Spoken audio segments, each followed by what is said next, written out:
మీ కృష్ణమ్మ కథలు శ్రోతలందరికీ నమస్కారం. ముందుగా మీ కృష్ణమ్మ కథలు ఛానల్ని సబ్స్క్రైబ్ చేసుకోని వారు దయచేసి వెంటనే సబ్స్క్రైబ్ చేసుకొని బెల్ ఐకాన్ని నొక్కండి. నోటిఫికేషన్ల రూపంలో కొత్త కథల వివరాలు వెంటనే మీకు అందుతాయి. అలాగే కథ నచ్చితే లైక్ చేయండి.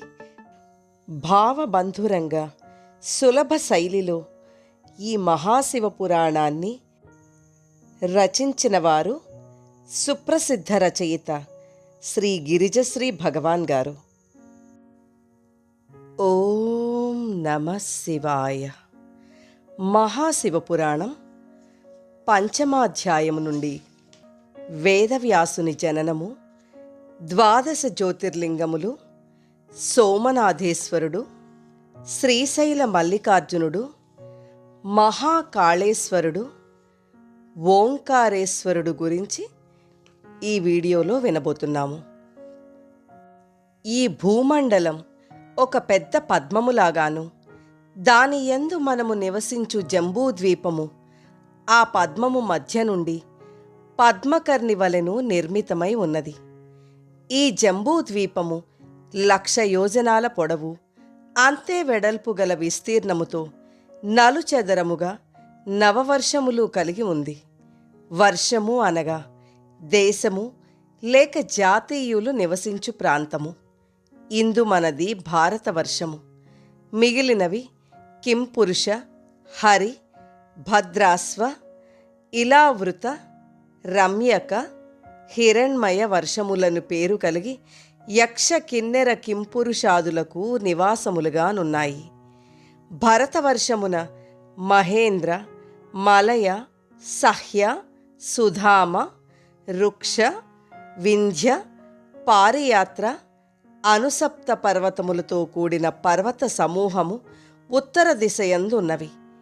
ఈ పర్వతములనే హిమాలయములంటారు. ఈ పర్వతములే పుణ్యనదులైన గంగా, యమున, బ్రహ్మపుత్ర, నర్మద, కృష్ణ, గోదావరి అనబడు 12 జీవనదుల జన్మస్థానములైనవి.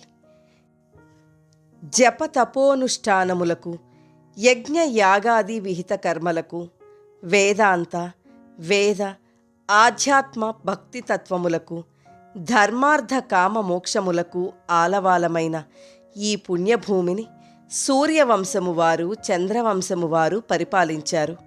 సూర్యవంశమున పుట్టిన వారిలో హరిశ్చంద్రుడు, శ్రీరామచంద్రుడు ఎనలేని కీర్తి ప్రతిష్టలార్జించినాడు. చంద్రవంశమున పుట్టిన వారిలో యయాతి, జనమేజయుడు విఖ్యాతి నొందియున్నారు. సూర్యవంశమున జన్మించిన భగీరథుడు పరమేశ్వరుని ప్రార్థించి ఆకాశగంగను భూలోకమునకు తేగా, చంద్రవంశమున జన్మించిన జయమేజయుని మునిమనవడు భరతుడు భారతావనికి మూలపురుషుడైనాడు. భరతుని మునిమనవడు శంతనుడు. ఈతడు గంగను వివాహమాడగా వారికి కౌరవ వంశ మూలపురుషుడైన భీష్ముడు జన్మించాడు. ఆ పుత్రుని శంతనునికప్పగించి గంగ శంతనుని వదిలి తన స్వస్థానమునకేగినది. వేదవ్యాసుని జననము. చేది దేశపు రాజు వసువు ధర్మతత్పరుడు.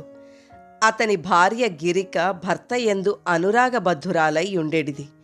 ఒకనాడు గిరిక మన్మథ తాపమున కోర్వలేక భర్తను చేరి తన కోర్కె తీర్చమని కోరింది. భార్యాభర్తలు అనురాగబద్ధులై ఉండగా అతని జనకుడు పిలిచి ఆనాడు పితృదేవతలకు ప్రీతికరముగాన అడవికి వెళ్ళి మృగమాంసము తెమ్మని కోరాడు. అది పితృకార్యము కాబట్టి వసువు మోహము నణుచుకొని తక్షణమే వేటకు వెళ్ళాడు. అడవికి వెళ్ళిన భార్యా వ్యామోహము మనసును కలవరపెట్టుట చేత అతనికి వీర్యస్ఖలనమైంది. అతడా వీర్యమును ఒక దున్నెయందుంచి ఒక డేగకి ఆ దొప్పనించి దానిని తన భార్యకిమ్మని కోరాడు. ఆ డేగ ఆకాశమున ఎగురుతుండగా గ్రద్ద ఒకటి ఆ దొన్నెలో ఉన్నది మాంసఖండమని భ్రమసి డేగపై పడింది. అంత ఆ దొప్ప జారిపోగా దాని యందున్న వీర్యము కింద ప్రవహిస్తున్న యమునా నది యందు పడింది. బ్రహ్మ శాప కారణంగా చేపయ్యై ఆ నదిలో ఉన్న అద్రిక అను అప్సరస ఆ వీర్యములోని 2 బిందువులను మింగింది. తత్ఫలితంగా చేప కడుపు పండి ఒక కుమారుడు ఒక కుమార్తె జన్మించగానే అప్సరసకు శాప విమోచనమై తన లోకానికి వెళ్ళిపోయింది. ఆ నదీ తీరాన చేపలు పట్టువారు ఆ పసిబిడ్డలను గాంచి వారిని తీసుకువెళ్ళి తన ఏలిక అయిన దాసరాజుకు అప్పగించారు. సంతానము లేని దాసరాజు ఆ పిల్లలను పెంచి పెద్ద చేయగా కుమారుడు మత్స్యదేశమునకు ప్రభువయ్యాడు. ఆమె మత్స్యగంధి అను పేరున నవయవ్వనవతి అయి కులవృత్తిని స్వీకరించి యమునా నదిపై పడవ నడుపుతూ బాటసారులను యమునను దాటించసాగింది. ఒకనాడు వశిష్ఠుని మనవడు అమోఘ తపస్సంపన్నుడైన పరాశర మహర్షి తీర్థయాత్రలు చేస్తూ ఆ ప్రాంతమునకు వచ్చి యమునా నదిని దాటుటకై మత్స్యగంధి నడుపు పడవనెక్కాడు. ఆమె యవ్వన సౌందర్యములను చూడగానే పరాశరునికి కామవికారము కలిగింది. అతడు తన గురించి చెప్పుకొని తన తాపము తీర్చమని ఆమెనర్థించాడు. అంతటి తపోసంపన్నుని కాదనిన ఏమి ఉపద్రము వచ్చునోనను భయమొక వంక, తన కన్యత్వమునకు భంగము కలుగునన్న భీతి మరొక వంక ఆమెను కలవరపెట్టినవి. భయముగా నాతని వంక చూసింది. పరాశరుడు ఆమె సంశయమును గ్రహించి ఆమె కన్యత్వము చెడకుండా ఒక వరము, ఆమెను ఆ దేశపు చక్రవర్తి వివాహమాడగలడని మరొక వరము, తమ సంపర్కము చేత ఆమెకు కలుగు పుత్రుడు లోకపూజ్యుడు కాగలడని మూడవ వరము ఇచ్చి తన తపశ్శక్తి చేత పట్టపగలే చీకటులు సృష్టించి ఆ పడవనే హంసతూలికా తల్పముగా మార్చి ఆమెను కూడి తన కోర్కె తీర్చుకున్నాడు. పరాశరుని అమోఘ వీర్య ప్రభావము వలన మత్స్యగంధి సద్యోగర్భము దాల్చి సూర్యతేజము వంటి ప్రకాశము గల శ్యామలవర్ణదేహుడైన కుమారునికి జన్మనిచ్చింది. అతడు శ్యామలవర్ణముతో పుట్టినందున కృష్ణుడనియు, మయునా నదీ ద్వీపమునందు పుట్టినవాడొగుటచే ద్వైపాయనుడని చెప్పి అతనికి కృష్ణద్వైపాయనుడని పేరు పెట్టి పరాశరుడు యమునను దాటి తన దారిన తాను పోయాడు. కృష్ణద్వైపాయనుడు తల్లి సమక్షమున కృష్ణాజినము దండకమండలము ధరించి చేతులు జోడించి ఆమెకు నమస్కరించి, తల్లి, అక్కర సమయాన నీవు నన్ను స్మరించినంతనే నీ ముందు ప్రత్యక్షమవగలను. నేను లోకహితార్థము తపస్సు చేయ వెళుతున్నానని పలికి వెళ్ళిపోయాడు. అనంతర కాలంలో మత్స్యగంధి సత్యవతి అను పేర శంతన మహారాజుకి అర్ధాంగి అయింది. ఆ వివాహ నిమిత్తమే శంతన కుమారుడు భీష్ముడు సత్యవతి సంతానానికే రాజ్యవారసత్వము కట్టబెట్టుటకై తాను ఆజన్మాంతము బ్రహ్మచారిగా ఉంటానని ప్రతిజ్ఞ చేశాడు. ఈ సత్యవతికి పుట్టిన ఇద్దరు పుత్రులు అకాల మరణము నొందగా వంశము నశించిపోరాదని ఎంచి సత్యవతి కృష్ణద్వైపాయనుని స్మరించగా అతడు ప్రత్యక్షమై వితంతువులైన ఆమె కోడళ్లకు ధృతరాష్ట్ర పాండురాజులను ఆ ఇంటి దాసికి విదుర మహాశయుని ప్రసాదించాడు. వారే కురువంశమునకు దాయాదులైన కౌరవ పాండవులకు తండ్రులయ్యారు.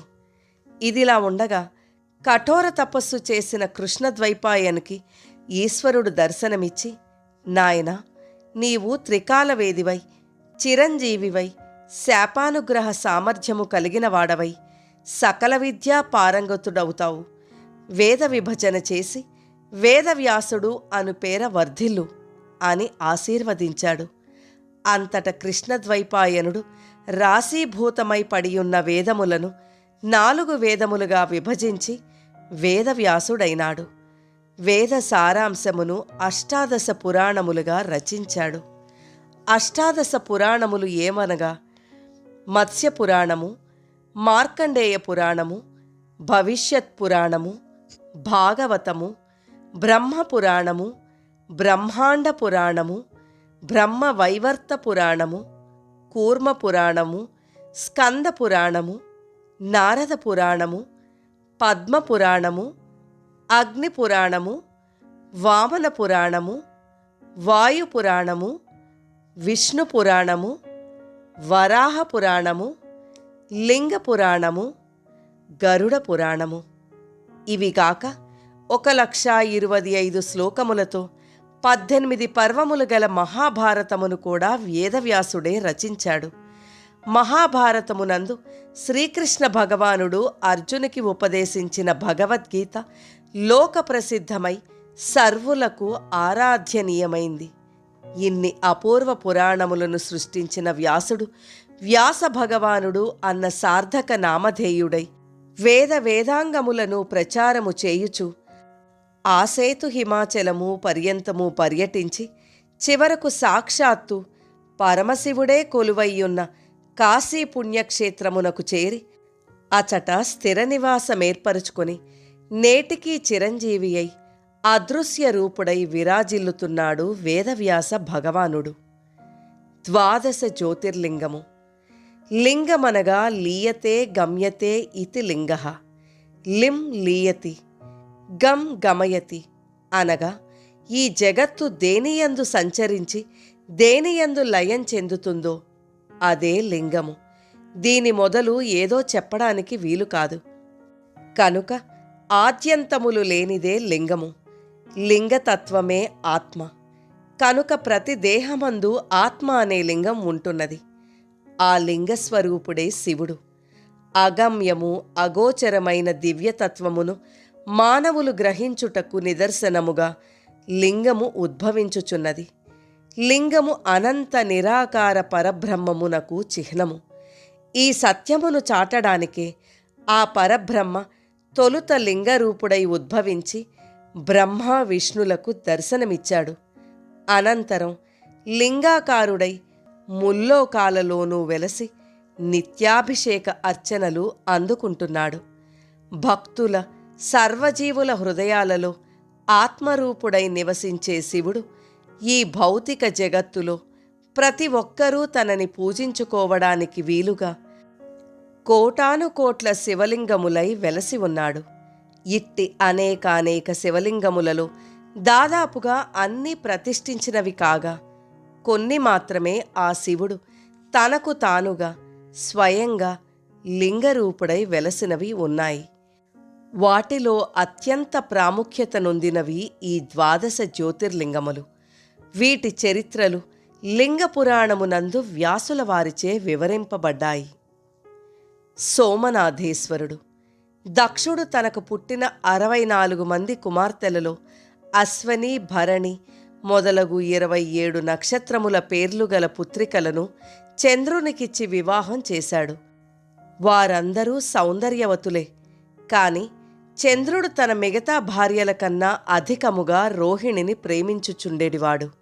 ఇది సహించలేని మిగతా 26 మంది తమ తండ్రి దక్షుని వద్దకు వెళ్ళి తమ భర్త రోహిణిని ఒకలాగను తమని మరొకలాగును అభిమానించుచున్నాడని వాపోయారు. దక్షుడు అల్లుని పిలిచి తన కుమార్తెలందరినీ ఒకే విధముగా చూడవలసిందంటూ మందలించాడు. దక్షుని ముందు నోరెత్తలేని చంద్రుడు సరేనన్నాడు. కాని రోహిణి యందు చంద్రునికి గల వ్యామోహము మరింత అధికమైంది. దానితో మిగతా భార్యలు మరలా దక్షుని వద్దకు వెళ్ళి చంద్రుడు తమ పట్ల కపట ప్రేమ నటిస్తున్నాడని మొరపెట్టుకున్నారు. దక్షుడు అగ్రహావేశాలతో ముందు వెనకలాలోచించక అల్లుడైన చంద్రుని క్షయవ్యాధికి పీడితవు కమ్మని శపించాడు. దక్షశాపగ్రస్తుడైన శశాంకుడు క్షయవ్యాధికి లోనై దినదినము క్షీణించసాగాడు. అతడి తేజస్సు నశించి కళావిహీనుడయ్యాడు. లోకములకు ప్రతి రాత్రి చీకటి రాత్రి అయింది. అప్పుడు దేవతలు మునులు చంద్రుని వెంటబెట్టుకుని బ్రహ్మ వద్దకు వెళ్ళి జరిగిన అనర్థమును లోకములకు దాపురించిన చీకటి ముప్పును వివరించి తరుణోపాయం చెప్పమని మొరపెట్టుకున్నారు. బ్రహ్మ వారినందరినీ ఊరడించి చంద్రునితో, కుమార, నీవు సౌరాష్ట్రమునందలి పుణ్యప్రభాస తీర్థమునకు వెళ్ళి అచట అత్యంత భక్తి శ్రద్ధలతో మృత్యుంజయ మహామంత్రమును నియమనిష్టలతో జపించుము. పరమేశ్వరుడు అనుగ్రహించునని తెలిపాడు. చంద్రుడు భూలోకములోని ప్రభాస తీర్థమునకు వచ్చి అక్కడొక పర్ణశాల నిర్మించుకుని అందులో నివసిస్తూ పార్థివలింగమును ఏర్పరుచుకొని మృత్యుంజయ మహామంత్రమును భక్తి శ్రద్ధలతో జపించసాగాడు. ఇలా 6 మాసములు మంత్రమును జపించిన అనంతరము శివునికి దయ కలిగి పార్థివలింగము నుండి ప్రత్యక్షమయ్యాడు. పరమేశ్వరుని దర్శన భాగ్యము లభించగనే చంద్రుని కన్నుల నుండి ఆనంద బాష్పాలు కురిసినవి. అతడు భక్తితో చేతులు జోడించి, పరమేశ్వర, ఈ దీనునిపై ఇప్పటికి దయ కలిగినదా అని ప్రార్థించాడు. శశాంక, నీ తపస్సు నా హృదయమును కరిగించినది, వరం కోరుకో అన్నాడు శివుడు. చంద్రుడు మరల చేతులు జోడించి, ప్రభు ప్రభు, నా ఆంతర్యము నీవెరుగనిదా, నన్నీ క్షయవ్యాధి బారి నుండి విముక్తిని చెయ్యమని ప్రార్థించాడు. శివుడు మందహాసము చేసి, చంద్ర, నీ మామ దక్షుడు నవబ్రహ్మలలో ఒకడుగాన అతడిచ్చిన శాపము అమోఘము. అయినా నీ తపస్సుచే సంతసించినానుగాన అటు ఆ శాపము ప్రవర్ధమానమవుతూ పూర్ణిమ నాడు 16 కళలతో ప్రకాశించి పండు వెన్నెలలు కురిపిస్తావు. దక్షుని శాప కారణముగా నీకు సంక్రమించిన క్షయవ్యాధి బారి నుండి నేటితో విముక్తుడవుతున్నావు అని అభయమిచ్చి అనుగ్రహించినాడు. చంద్రునికి ఆ క్షణముననే వ్యాధి మటుమాయమైంది. అతడు మునుపటి తేజస్సు, వర్చస్సు, ఆరోగ్యము, మానసికానందము పొందగలిగాడు. అంతలో బృహస్పతి ఇంద్రాది దేవతల చటికి వచ్చి శివునికి ప్రణామములు సమర్పించి, ప్రభు, చంద్రుని అనుగ్రహించిన ఈ ప్రదేశమునందు నీవు వెలసి భక్తాభీష్ట ప్రసాదితుడవై విరాజిల్లమని యావన్మంది ప్రార్థించారు. వారి సమిష్టి ప్రార్థనను మన్నించిన పరమేశ్వరుడు ఆ ప్రదేశమున జ్యోతిర్లింగమై వెలసినాడు. సోముని అనుగ్రహించినాడుగాన సోమనాథేశ్వరుడన్న పేరున సుప్రతిష్ఠుడైనాడు. సోమనాథుని దర్శించి అభిషేకములు, పూజలు జరిపించిన వారికి దీర్ఘరోగములు కూడా పటాపంచలై ఆరోగ్యము చేకూరును. మానసిక క్లేశములు తొలగిపోతాయి. దారిద్ర్య దుఃఖములు అంతరిస్తాయి. ఈ సోమనాథేశ్వరుడు వెలిసిన ప్రాంతమే నేడు సోమనాథ్ ఆలయంగా ప్రసిద్ధికెక్కింది. శ్రీశైల మల్లికార్జునుడు. 12 జ్యోతిర్లింగములలో శ్రీశైల మల్లికార్జున లింగము రెండవది. ఈ ప్రాంతమున శివుడు జ్యోతిర్లింగ స్వరూపుడై వెలయుటకు ఒక పురాణ గాథ ఉండగా, మల్లికార్జునుడను పేరు పొందుటకు ఒక చారిత్రక గాథ ఉన్నది. ఇవి రెండూ శివుని ప్రేమతత్వమునే సూచించును. పార్వతీ పరమేశ్వరుల కుమారులైన విఘ్నేశ్వర, స్కందులకు రుద్రగణాధిపత్యమునకై జరిగిన పందెములో ఆ ఆధిపత్యము గజాననుకి లభించింది. ఆ తదనంతరం వినాయకుడు మాయోపాయం చేత తల్లిదండ్రులకు ప్రదక్షిణ చేసి ఆ పదవిని సంపాదించినట్లు తెలుసుకున్న స్కందుడు తల్లిదండ్రులే వినాయకునికి ఆ ఆధిపత్యము కట్టబెట్టుటకు ఆ తంత్రము పన్నినారని వారిపై కినుక వహించి కైలాసమును విడిచి శ్రీశైలము వచ్చి క్రౌంచ పర్వతము మీద ఆసీనుడై తన కాళ్లకు మంత్రబద్ధముగా బంధనాలు విధించుకొన్నాడు. కుమారుని అలక తీర్చి కైలాసమునకు తీసుకురమ్మని ఆదిదేవులు నారదుని పంపారు. నారదుడు వచ్చి ఎన్ని విధాల బుజ్జగించి నచ్చచెప్పినా స్కందుడు పట్టు వదల్లేదు, బంధనాలు విప్పుకోలేదు. నారదుని ప్రయత్నము విఫలమైనంతట పరమేశ్వరి పుత్రవాత్సల్యము చేత స్కందుని ఎడబాటు సహించజాలక క్రౌంచ పర్వతమునకు వచ్చింది. ఆమె వంట పరమేశ్వరుడును అరుదించారు. పార్వతి ఎన్ని విధాల నచ్చచెప్పినా స్కందుడు అలక మానలేదు, పట్టు కట్టు వదల్లేదు, కనీసం పెదవి విప్పి పలకలేదు. అప్పుడు పరమేశ్వరి కుమారునిపై గల ప్రేమాభిమానముల చేత శ్రీశైలమునందు శక్తిపీఠమునందు స్థిర నివాసమేర్పరచుకొని భ్రమరాంబిక అన్న పేరున నివసించసాగింది. పరమేశ్వరుడును భార్యను కుమారుని వదిలి రాలేక శ్రీశైలమునందు శక్తిపీఠమునందు స్థిర నివాసమేర్పరచుకొని భ్రమరాంబిక అన్న పేరున నివసించసాగినది. పరమేశ్వరుడును భార్యను కుమారుని వదిలి రాలేక శ్రీశైలమునందు జ్యోతిర్లింగ స్వరూపుడై వెలిశాడు. నారద బ్రహ్మాది దేవతలందరూ అచటికి వచ్చి అయ్యవారిని, అమ్మవారిని, వారి ముద్దుల తనయులైన కార్తికేయుని దర్శించి అర్చించారు. ఆనాటి నుండి క్రౌంచ పర్వతము మీదనున్న కుమారస్కందుని శ్రీశైలమునందు వెలిసిన పార్వతీ పరమేశ్వరులతో కళ్లతో చూసి ఆనందించుచున్నారని లోక ప్రసిద్ధమైంది. ఆ తదనంతరం వినాయకుడు కూడా శ్రీశైలమునకు వచ్చి సాక్షి గణపతి పేర అచట నివసించసాగాడు. ఆ తదనంతర కాలమున ఆ ప్రాంతమును పాలించు రాజు చంద్రగుప్తునికి లేకలేక ఒక కుమార్తె జన్మించింది.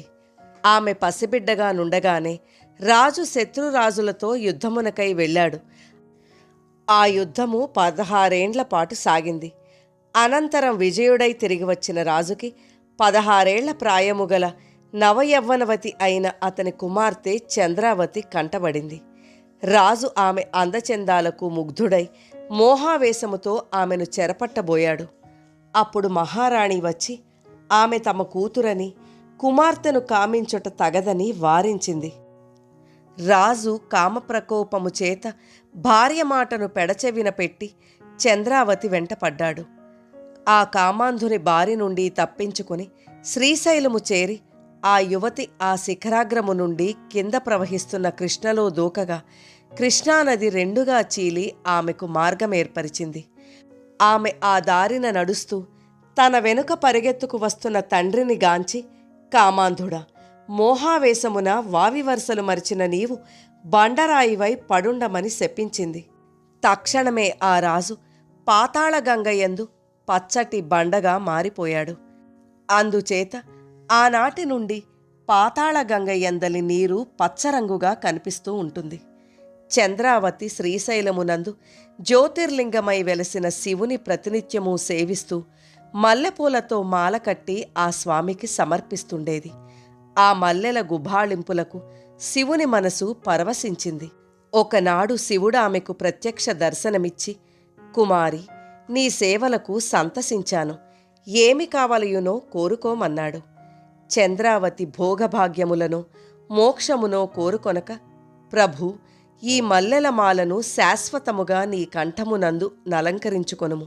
అట్లే నీ జటాచూటమునందు అర్ధచంద్రాకాకృతిగానొక మల్లెమాలను నా స్వహస్తములతో స్వయంగా నలంకరించుటకు అనుమతి ప్రసాదింపుమని ప్రార్థించింది. శివుడామె ప్రార్థనను మన్నించి ఆ మల్లెపూల సేవను గ్రహించి, కుమారి, నీకునూ నాకునూ గల ఈ పుత్రికా అనుబంధము శాశ్వతమగుటకుగాను నేటి నుంచి నేను మల్లికార్జునుడను పేర సార్థక నామధేయుడనై భక్తులను అనుగ్రహింతును. నీవు అత్యంత భక్తితో నా జటాజూటమున అలంకరించిన ఈ మల్లెమాల నా శిరముపై 300 కోట్ల సంవత్సరములు వాడిపోకుండా విరాజిల్లును అని వరమొసంగి ఆమెకి కైలాస నివాసమును అనుగ్రహించాడు. ఆనాటి నుండి శ్రీశైలమునందున్న జ్యోతిర్లింగ రూపుడు మల్లికార్జునుడను పేర లోకప్రసిద్ధుడైనాడు. ఈ శ్రీశైల మల్లికార్జుని వేదవ్యాసుల వారు, అగస్త్య మహర్షుల వారు త్రేతాయుగమున సీతాలక్ష్మణ సమేత శ్రీరామచంద్రుడు, ద్వాపరమున ద్రౌపదితో కలిసి పంచపాండవులు దర్శించి అర్చించారు. నేటికిని అసంఖ్యాక భక్త జనావళికి ఆరాధ్య దైవమై వెలుగొందుతున్నాడు శ్రీశైల మల్లికార్జునుడు. మహాకాళేశ్వరుడు. సిప్పా నదీ తీరాన అవంతిక అను పట్టణమున్నది. ఇది సకల విద్యలకు నిలయమై ఉన్నది. పూర్వము భోజరాజు పాలించిన రాజ్యము ఇదే. దక్షయజ్ఞ విధ్వాసానంతరం శివుడు దాక్షాయణి మాయా శరీరాన్ని భుజాన వేసుకుని వెళుతుండగా విష్ణువు ఆ శరీరమును 18 ఖండములుగా ఛేదించినప్పుడు సతీదేవి మోచేతి ఖండము ఈ పట్టణ సమీపాన రుద్రప్రయాగ కుండమున పడి అచట శక్తిపీఠమై వెలసి మహాసిద్ధి అను పేర విలసిల్లుతోంది.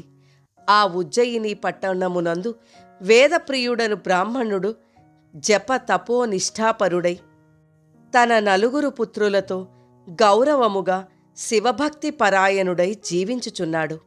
ఆ పట్టణమునకు సమీపమున గల రత్నమాల పర్వతమున దూషణుడను రాక్షసుడు నివాసమేర్పరుచుకొని తరచుగా నగర ప్రజలపై పడి వారలను పీడించుచు యజ్ఞయాగాది క్రతువులను ధ్వంసం చేస్తుండేవాడు. వాడు బ్రహ్మవరములు పొందియుండడం చేత వాడి ఆగడాలను ఎవ్వరూ ఎదిరించలేకపోయారు. ఒకనాడు దూషణుడు పెద్దగా రంకెలు వేయుచు నగరం మీద పడి వేదప్రియుని ఇంటివైపు వచ్చాడు.